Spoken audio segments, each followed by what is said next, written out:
පටන් ගත්තේ ඇත්තටම අපේ ජේ සිල්වා මහත්තයා නිසා. ඒකට එතුමා කිව්වා ඇයි එයා මූණ පෙන්නන්නේ නැත්තේ? මොකද එයාගේ පෞද්ගලික ආරක්ෂාව සඳහා. ඉතින් මට නම් හැබැයි එතෙන්දී එහෙම ගැටලුවක් නැහැ.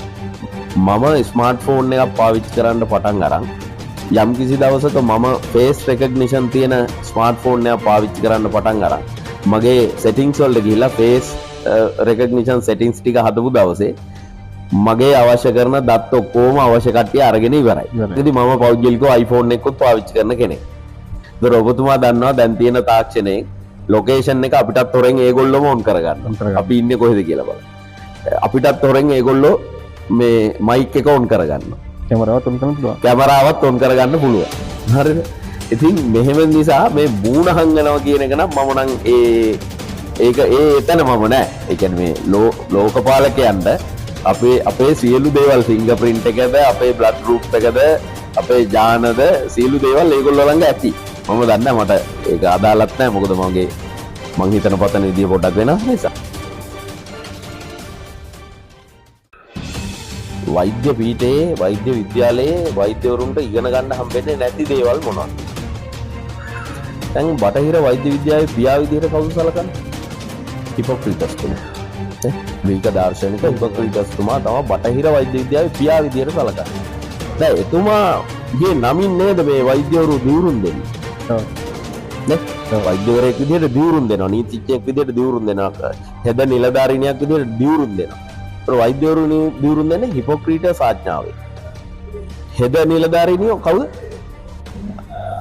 නයිටින්ගේල් ප්‍රතිඥාව දෙනවා. හරි? දැන් හිපොක්‍රටිස් තුමා කියලා තියෙන්නේ මොකද්ද? එතුමා කියලා තියෙන්නේ comfort most. හරි? නෑ. Cure reali. හරි? Cure reali. Comfort most. Console always. එච්චරයි කියලා තියෙන්නේ. බෙහෙත් දෙන්න කියලා නෑ. අන්න ඒකයි ලස්සන වැඩේ. give medicine කියලා නෑ. හරිද? Cure reali. ඒ කියන්නේ මේක සුවපත් කරන්න වෙන්නේ බොහොම කලාතුරකින්. හරි? comfort most. ලෙඩා රෝගියා තුවාලකරු පුළුවන් තරම් සුව පහසුවෙන් තියන්න. console always. හැම වෙලාවෙම ආස්වාසාලන්නේ. බසම සාධන පිළිගන්න පිරමිඩ් ටීවී වලින් අද අපි හොයාගෙන ආව සාමාන්‍ය පුද්ගලයෙක්. ඔහු භූතිකයෙක්. ඔහු පුද්ගලයන්ගේ ශාරීරික සෞඛ්‍ය තත්ත්වය, මානසික තත්ත්වය, ශාරීරික යොග්‍යතා පිළිබඳ සහ කාය වර්ධන උපදේශකවරයෙක්. ආයිබෝන් මට. ආයිබෝන්. මොකද වෙන්නේ ලංකාවට? ලංකාවට වෙමින් තිබෙන දේ පිළිබඳවත් වෙලා තිබෙන දේ පිළිබඳවත් ඉතින් දැඩි කනගාටුවක් තමයි තියෙන්නේ. සමාජයේ සෑහෙන අර්බුදකාරී මට්ටමකට අපි සෑම අතින්ම ගොදුරු වෙලා ඉන්නවා කියන එක තමයි මගේ අදහස. දැන් ඔයා හැඳින්වීමේදී කිව්වනේ මම පුද්ගලයන්ගේ කායික මානසික සෞඛ්‍ය සුවතාවය පිළිබඳ වෘත්තිකයෙක් කියලා, උපදේශකවරයෙක් කියලා. එතකොට මම සමාජයේදී හැමතිස්සෙම බලන්නේ ඒ දෘෂ්ටි කෝණයෙන්. පුද්ගලයාගේ සුව සම්පන්න බව, සෞඛ්‍ය සම්පන්න බව අතිශයින් වැදගත්. දැන් පෞද්ගලිකව අපේ සෞඛ්‍ය කියන්නේ ඇති වෙන නැති වෙන දෙයක්. මම වුණත් දැඩි සෞඛ්‍යමය වශයෙන් මේ දවස්වල ගැටලුවක ඉන්නේ. ඔබතුමාගේ ආරාධනය නිසා තමයි මම අද රාජකාරී කටයුතු වලට ආවෙත්. නැත්නම් අද වෛද්‍ය උපදෙස් මත විවේක ගන්න දවසක්. එතකොට පුද්ගලයාගේ සුවතාවය පැත්තෙන් තමයි මම සමාජයේ දිහා බලන්නේ කියලා කිව්වනේ. සුවතාවය කියලා කිව්වහම පුද්ගලයාගේ කායික, මානසික, ආධ්‍යාත්මික, ඊළඟදී භාවමය, සමාජීය, වාරිසරික, වෘත්තීමය යනාදී පැතිකඩයන් 7-8ක් තියෙනවා. ඒකට දැන් සමාජයේ ලංකාවට මොකද වෙලා තියෙන්නේ කියලා අහුවම ඉතින් දැන් මේ සුවතාවය නැති වෙලා ගිහිල්ලානේ නේද?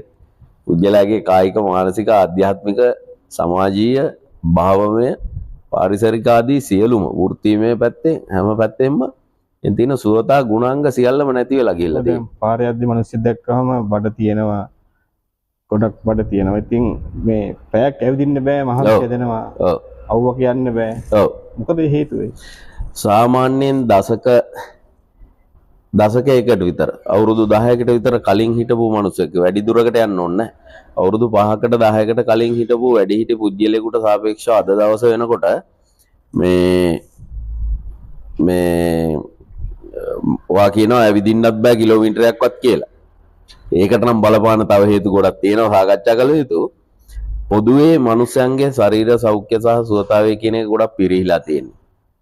ඒතකොට අපි දන්නවා ශරීරය සහ මනස, කය සහ මනස කියන දෙක එකට බැඳිලා තියෙන දෙයක්. එතකොට මානසික නිරෝගීකම, මානසික සුවතාවය සඳහා ශරීරයේ සුවතාවය, ශරීරයේ සෞඛ්‍ය සම්පන්න බවත් අතිශයින් වැදගත්. ඊළඟදී ශරීරයේ මනා සුවතාවය සඳහා මානසික සුවතාවයත් අතිශයින් වැදගත්. ඔව් දැන් ඔබතුමා පුද්ගලයාගේ මේ දෙකම පිරිවෙනවා එක විට. එතකොට දැන් ඒ නිසා මේ මානසික ආතතිය, පීඩනය එන්න වැඩි වෙනකොට මනුස්සයාට තමන්ගේ ශරීරය පිළිබඳව යොමු කරන්න තියෙන කාලය, ශරීරයේ සෞඛ්‍ය සම්පන්නව නඩත්තු කරගන්න තියෙන කාලය ක්‍රමානුකූලව අහිමි වෙගෙන යනවා. ඉතින් එතකොට මේ සංසිද්ධිය වසර ගණනාවක් තිස්සේ එක දිගටම යද්දී බොහෝ සෙයින් ශරීරය මේ පිරිහුණු කායික මානසික සෞඛ්‍ය කියන එක පිරිහුණු අය තමයි සමාජයේ වැඩි වශයෙන් දකින්න තියෙන්නේ. ඉතින් එතකොට දැන් අපි පුජ්‍යලයාගේ ශරීරය දිහා බලලා හිතනවා මේ ගොඩක් සෞඛ්‍ය සම්පන්නයි කියලා. දැන් ඔබතුමා ඔය වාඩි වෙලා ඉන්න තැනට පිටිපස්සෙන් පින්තූරයක් තියෙනවනේ. ප්‍රේක්ෂකයන්ට පේනවා. කාය වර්ධන ශිල්පියෙක්ගේ යම්කිසි පින්තූරයක්. ඉතින් කෙනෙකුට හිතන්න පුළුවන් මෙයා නම් බොහොම සෞඛ්‍ය සම්පන්නයි, නිරෝගී කියලා. නෑ, ශරීරය දිහා බලලාම අපිට සෞඛ්‍ය ගැන අර්ථකථනයක් දෙන්න බෑ. පුජ්‍යලෙකුගේ ශරීරය දිහා බලලා. ඉතින් ඒ නිසා බඩක් තියෙනවද නැද්ද, කෙට්ටුද මහතද, උසද කළුද සුදුද කියන එක වෙන තත්ත්වයක්. සෞඛ්‍ය කියලා කියන්නේ ජීවන රටාව තුළින් අත්පත් කරගත යුතු යම්කිසි තත්ත්වයක්, ගුණාත්මක තත්ත්වයක්. සුවතාවේ, යෝග්‍යතාවය කියලා කියන්නේත් ඒ වගේම ගුණාත්මක තත්ත්වයක්. එතකොට දැන් මේක විවිධ හේතු ගණනාවක් නිසා පිරිහිලා තියෙනවා අද වෙනකොට. ඒ හේතු අපිට සාකච්ඡා කරන්න පුළුවන්. ඔව් දැන් ඔබතුමා කිව්වා ආධ්‍යාත්මික පැත්තෙන් කොහොමද අපි ශරීර බලපාන්නේ? ඔව් දැන් ආධ්‍යාත්මික පැත්ත මොකටද ආධ්‍යාත්මික, දැන් ඔය ඉංග්‍රීසි වලින් කියනවා ස්පිරිචුවල් වෙල්නස්, ආධ්‍යාත්මික සුවතාවය. එතකොට දැන් මොකටද පුජ්‍යලයකට ආධ්‍යාත්මික සුවයක් මොකටද? එතකොට අපි පළවෙනි කාරණේ තමයි මම දන්නේ අපේ සාකච්ඡාව වෙන පැත්තකට ඇයිද කියලා. මේ තිරිසන් සතුන් සහ මනුෂ්‍යයා වෙන් වෙන එක ප්‍රධාන කාරණයක් තමයි මනුෂ්‍යයාට දියුණු මොළයක් තියෙනවා සහ අදහස් ප්‍රකාශ කිරීමේ, සංනිවේදනය කිරීමේ උසස් හැකියාවක් තියෙනවා සතුන්ට සාපේක්ෂව. සහ බුද්ධියක් තියෙනවා. බුද්ධි මට්ටමක් තියෙනවා. සිතා බලා කටයුතු කිරීමේ හැකියාවක් තියෙනවා. එතකොට සතුන්ට, තිරිසන් සතුන්ට සහ සත්ව ලෝකයට එහෙම ආධ්‍යාත්මයක් නැහැ. මනුෂයාට ආධ්‍යාත්මික ශක්තියක් උපතින්ම හම්බෙලා තියෙනවා. නිර්මාණය වෙනකොටම හම්බෙලා තියෙනවා. ඒකෙන් අදහස් කරන්නේ මනුෂයාගේ මූලික වශයෙන්ම මේ මානසික සුවපත් භාවය සඳහා. දැන් ওই ස්පිරිචුවල් ආධ්‍යාත්මික පැතිකඩයන් ගැන කියනකොටම අපිට ඔළුවට එන්නේ ආගම දහම. ආගමක් දහමක්. සතුන්ට ආගමක් දහමක් නැහැ. මනුස්සයාට ආගමක් දහමක් තියෙනවා. ඒකට අපි ඔය සාමාන්‍ය ව්‍යවහාරික සමාජයේ කියන බෞද්ධ, කතෝලික, හින්දු, ඉස්ලාම් කියන ප්‍රධාන ආගම් තියෙනවා. එතකොට මෙතෙන්දි බුද්ධ ආගම කියන එක එතන විශේෂයි. එතකොට ඒක ගැන පස්සේ කතා කරමු වෙනම. එතකොට මේ ආධ්‍යාත්මික සුවතාවය කියන එක තුලින් තමයි මිනිස්සෙකුට මේ හරියට නිකන් අර නිශ්චල ජල තටාකයක් වගේ, නිශ්චල බොහොම නිසල්මනේ තියෙන වැවක් වගේ, ජලතලයක් වගේ යම්කිසි නිවිච්ච, සැනසිච්ච මනසක් නිර්මාණය කරගන්න, පවත්වාගෙන යන්න වඩාම ප්‍රයෝජනවත් වෙන්නේ මේ ආධ්‍යාත්මික සුවය කියන එක. දැන් උදාහරණයක් විදිහට අපිට මොනවා හරි ලොකු පෞද්ගලික මට්ටමේ ප්‍රශ්නයක් ඇති වුණාම අපි කතෝලික පුජ්‍යලෙක් අල්තාරය ළඟ දන ගහගෙන දෙවියන් වහන්සේට දුක කියන්න පුළුවන්. බෞද්ධයෙක් බෝධි පූජාවක් තියලා බෝධිය ළඟට ගිහිල්ලා අඬ දුක කියන්න පුළුවන්. තවත් කෙනෙක් කෝවිලට ගිහිල්ලා පූසාරි මහත්මයාට, කපු මහත්මයාට තමන්ගේ දුක් ගැනවිල්ල ගිහිල්ලා දෙවියන්ට යාතිකා කරගෙන සනසිල්ලක් ලබා ගන්නවා වෙන්න පුළුවන්. මේ හැම අවස්ථාවකදී අපි කියන ඒවාට ස්පිරිචුවල් ඇක්ටිවිටීස්, එහෙම නැත්නම් ආධ්‍යාත්මික කටයුතු. පිරිතක් කියනවා, ගෙදරට දැන් අපි නේද මරණයක් වුණාම ගෙදර බණ කියනවා, දානෙ දෙනවා, පිරිත් කියනවා බෞද්ධයෝ. අනිත් අය ඉස්ලාම් භක්තිකයෝ දවසට 5 පාරක් පල්ලියට යනවා. හැමෝම නෙමෙයි. එහෙම යනවා. ගිහිල්ලා දෙවියන් වහන්සේට යාඥා කරනවා. මේ හැම එකකින්ම මේ ආධ්‍යාත්මික පැත්තෙන් වෙන්නේ මනුස්සයාගේ මනස යම්කිසි නිශ්චල මට්ටමකට ගන්නවා, කැළඹිලා තියෙන එක. මනස ඊ타මත්ම ශනිකයෙන් කලබලයටපත් වෙන ඇවිස්සෙන ස්වරූපයක් නේ තියෙන්නේ. ඒතර මේක අර නිසල්මන් කරගන්න, නිශ්චල කරගන්න, සංසුන් කරගන්න තියෙන එක තමයි ආධ්‍යාත්මික පැත්ත. ඒතර ආධ්‍යාත්මික සුවයක් අවශ්‍යයි. ආධ්‍යාත්මික සුවයක් නැති වුනහම ඒ හිත හැමතිස්සෙම සුවපත් කරගන්න විදිහක් නැති වෙනවා. ඒතර සිතට දැනෙන කලකිරීම, මානසික අවපීඩනය, ක්ලමතය, එහෙම නැත්නම් මානසික පීඩාකාරී තත්ත්වය වැඩි වෙනවා.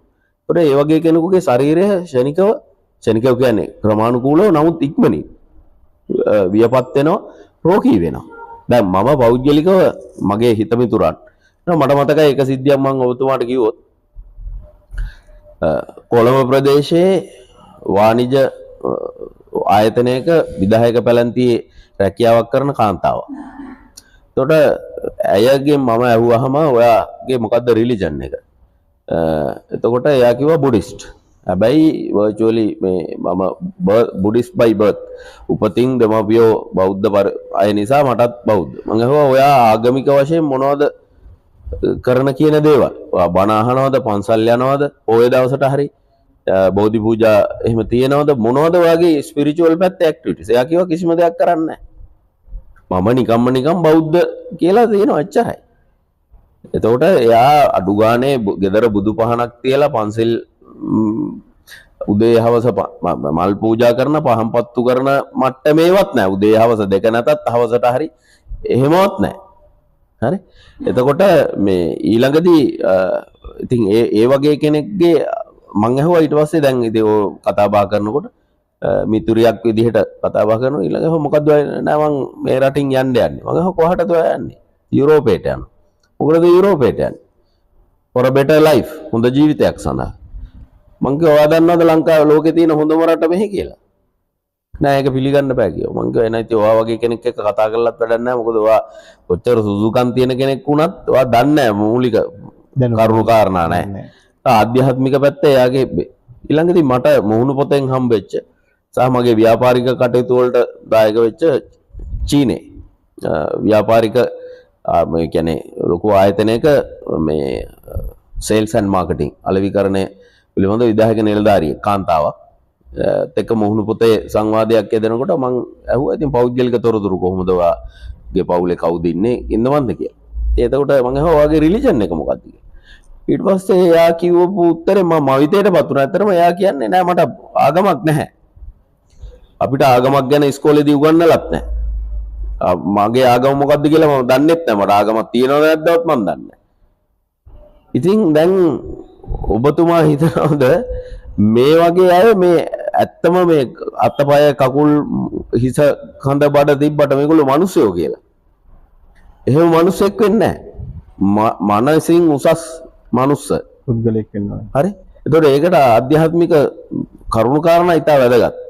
එතකොට දැන් ලෝකේ ආගම් කියලා ಜಾති බිහි වෙලා තියෙනවා.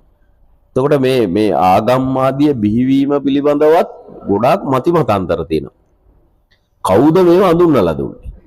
කවුද මේ කොහෙන්ද මේවා පැන නැගුණේ? මේ මනුස්ස ප්‍රජාවට මොකටද විවිධ ආගම්? නේද? දැන් එතකොට මේ දැන් බුදුදහම කියන එක බෞද්ධ ආගමක්ද? ඒ බෞද්ධ ආගමක්ද මේක මොකද්ද? දැන් ඔබතුමාට මොකද්ද හිතෙන්නේ කියන්නකෝ? මගෙන්ම ප්‍රශ්න අහන්නේ. මාත් ඔබතුමාගෙන් අහන්නකෝ ප්‍රශ්න. ඔබතුමා කියන්නකොට හරිද? බෞද්ධ දහම, බුද්ධාගම, බුද්ධ දර්ශනය, බුදුදහම ඔය කියන වචන අපි අහලා තිනවා සමාජයේ. ඔබතුමා හිතන්නේ මේක මොකක්ද ඇත්තටම?